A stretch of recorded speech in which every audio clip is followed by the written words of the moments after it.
네, 검찰이 이명박 전 대통령을 딱 일주일 뒤인 다음 주 수요일 오전 9시 반에 소환하기로 했습니다. 헌정사상 5번째 피의자 신분으로 검찰 조사를 받는 전직 대통령이 됐는데요. 이 전 대통령 논현동 자택 앞에 취재기자가 나가 있습니다. 자, 강경석 기자. 자, 이 전 대통령이 소환에 응하기로 했는데 날짜는 확정이 된 겁니까? 네, 어제 이 전 대통령은 비서실 명의로 검찰의 소환에는 응하겠다. 날짜는 검찰과 협의해 정하겠다는 짤막한 2문장짜리 입장문을 내놨습니다.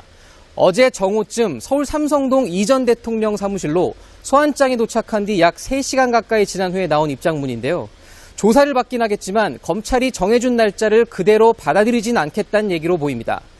하지만 검찰은 전례 없이 8일이라는 준비기간을 들인 것이라며 일정 협의는 불가능하다고 못 박았습니다.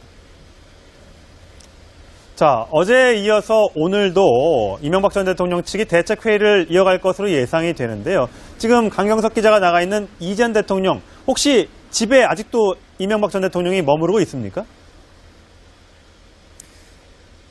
네, 지금 제 뒤로 보이는 곳이 바로 이 전 대통령의 자택인데요. 아직까지 이 전 대통령이 자택 밖으로 나서는 모습은 포착되지 않았습니다. 평소에는 하루에 7, 8대의 차량이 이곳을 드나드는데요. 지난 주말에는 이 전 대통령의 아들 시영 씨가 이것에 들러 대책을 논의한 것으로 전해졌습니다. 이 전 대통령은 오늘도 서울 삼성동 사무실에서 변호인단과 함께 회의를 열 것으로 보입니다. 자, 검찰은 어제 여러 번 부르진 않겠다라고 이제 얘기했는데 워낙 혐의가 많아서 이게 하루에 다 조사가 가능할까요? 네, 지난해 3월 21일이었죠. 박근혜 전 대통령도 굉장히 오랫동안 조사를 받았습니다. 조사를 받는 데만 14시간 가까이 걸렸고 조서를 읽는 데 꼬박 7시간 넘게 걸렸습니다. 이 전 대통령에 대한 조사도 지난해와 비슷하게 진행될 것으로 보입니다.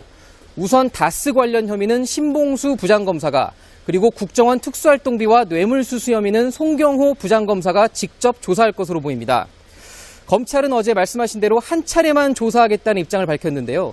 구속영장 청구 가능성을 열어놨다는 의미로 해석이 됩니다. 수사팀 내부에서는 현재까지 드러난 혐의가 워낙 많아 구속수사가 불가피하다는 의견이 만만치 않습니다. 네, 전직 대통령 소환되는 것도 모자라 또 구속이 된다면 전직 대통령 2명이 전부 다 구치소 감옥에 있어야 되는 얘기인데 국민은 참 안타까움을 가질 것 같습니다. 이 전 대통령의 친형 이상득 전 의원도 검찰에 나왔죠?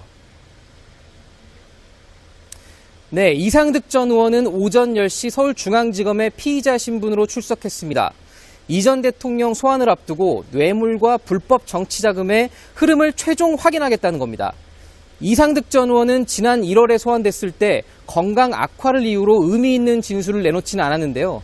오늘은 그때와 달리 비교적 적극적으로 진술하고 있는 것으로 전해졌습니다.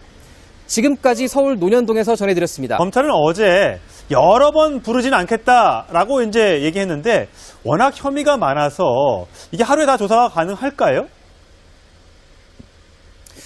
네, 지난해 3월 21일이었죠. 박근혜 전 대통령도 굉장히 오랫동안 조사를 받았습니다. 조사를 받는 데만 14시간 가까이 걸렸고 조서를 읽는 데 꼬박 7시간 넘게 걸렸습니다.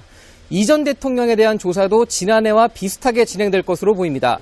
우선 다스 관련 혐의는 신봉수 부장검사가, 그리고 국정원 특수활동비와 뇌물수수 혐의는 송경호 부장검사. 집에 아직도 이명박 전 대통령이 머무르고 있습니까?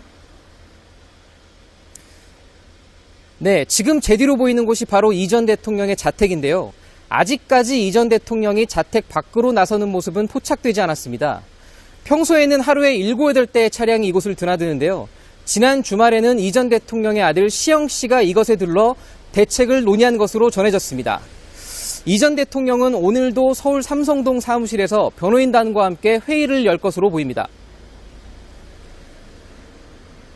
자, 2문장짜리 입장문을 내놨습니다.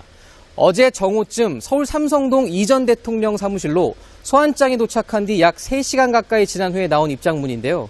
조사를 받긴 하겠지만 검찰이 정해준 날짜를 그대로 받아들이진 않겠다는 얘기로 보입니다. 하지만 검찰은 전례 없이 8일이라는 준비기간을 들인 것이라며 일정 협의는 불가능하다고 못 박았습니다. 자, 어제에 이어서 오늘도 이명박 전 대통령 측이 대책회의를 이어갈 것으로 예상이 되는데요. 지금 강경석 기자가 나가 있는 이 전 대통령, 혹시 네, 검찰이 이명박 전 대통령을 딱 일주일 뒤인 다음 주 수요일 오전 9시 반에 소환하기로 했습니다. 헌정사상 5번째 피의자 신분으로 검찰 조사를 받는 전직 대통령이 됐는데요. 이 전 대통령 논현동 자택 앞에 취재기자가 나가 있습니다. 자, 강경석 기자.